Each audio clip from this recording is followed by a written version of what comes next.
خدائے بزرگ و برتر کے زندہ جلالی قدوس اور قوی نام میں عقیلہ داؤد کی طرف سے آپ کو بہت سا سلام۔ کلام مقدس میں لکھا ہے، تو اپنی ہی نگاہ میں دانشمند نہ بن، خداوند سے ڈر اور بدی سے کنارہ کر، یہ تیری ناف کی صحت اور تیری ہڈیوں کی تازگی ہوگی۔ میرے عزیز سامی، خدا کے کلام کے موافق نہ چلنا خواہ روحانی طور سے، خواہ بدنی طور سے، جسمانی طور سے نقصان کا باعث ہے۔ صحت مند، تندرست و توانا جسم کی ضمانت انسان کا زندگی گزارنے کا طریقہ کار ہے۔ آج انسان بہت سی ایسی جسمانی بیماریوں کا شکار ہو چکا ہے جو کافی حد تک نامناسب طرز زندگی کی وجہ سے لاحق ہوتی ہیں۔ تکلیف دہ ہوتا ہے اس حقیقت کو سننا، لیکن ایسا ہی ہے، سچ یہی ہے۔ انسان خود کو بہت سی بیماریوں سے، روحانی اور جسمانی دونوں سے بچا سکتا ہے اگر وہ صحت مندانہ طرز زندگی کو اپنائے، روحانی طور پر بھی اور جسمانی طور پر بھی۔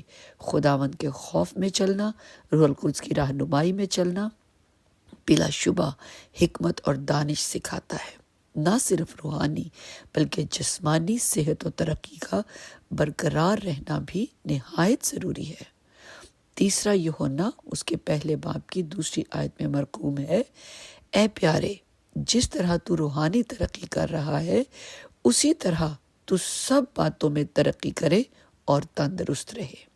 پہلا کرنتھیوں اس کے 6 باب کی 19 تا 20 آیات میں لکھا ہے، کیا تم نہیں جانتے تمہارا بدن روح القدس کا مقدس ہے جو تم میں بسا ہے اور تم کو خدا کی طرف سے ملا ہے، اور تم اپنے نہیں قیمت سے خریدے گئے ہو، پس اپنے بدن سے خدا کا جلال ظاہر کرو۔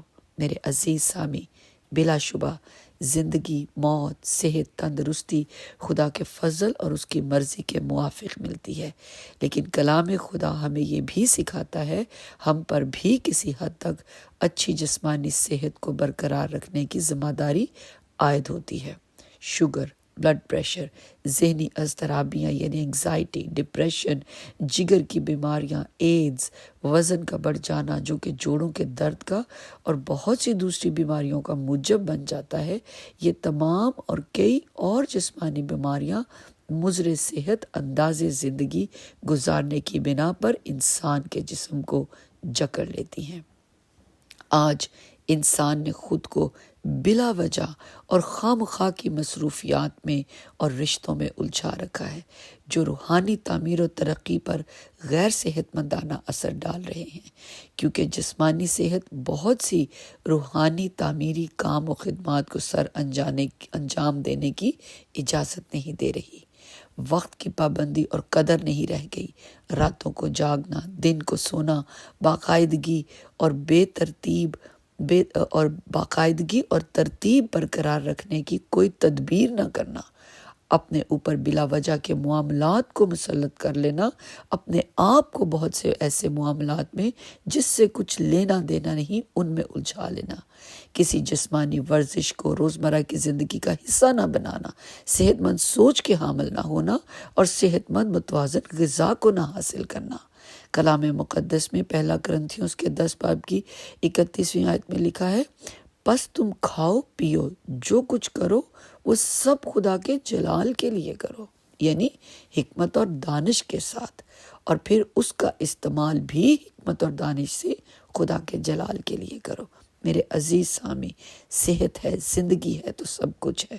خدا نے انسان کو کلام مقدس کے توسط زندگی گزارنے کی تمام راہیں اور انداز بتا رکھے ہیں۔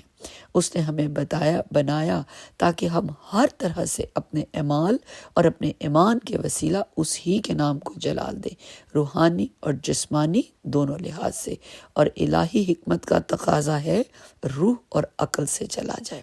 روحانی خوراک کے ساتھ ساتھ ہماری جسمانی غذا میں ہم کیا کھاتے ہیں، کیا پیتے ہیں، کس مقدار میں کھاتے پیتے ہیں، ہمارے سونے جاگنے کے اوقات کار کیا ہیں۔ یاد رکھیے، نیند کا پورا ہونا نہایت ضروری ہے۔ ان سب باتوں پر غور کرنے کی ضرورت ہے۔ یہ بدن خدا کے پاک روح کا مسکن ہے، بہت قیمتی ہے۔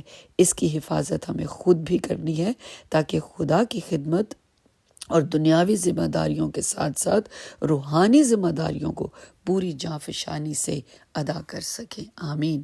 خداوند آپ کو، آپ کے گھرانے کو کثرت سے اپنی برکات سے مالا مال کرے۔ آمین۔ خدا بزرگ و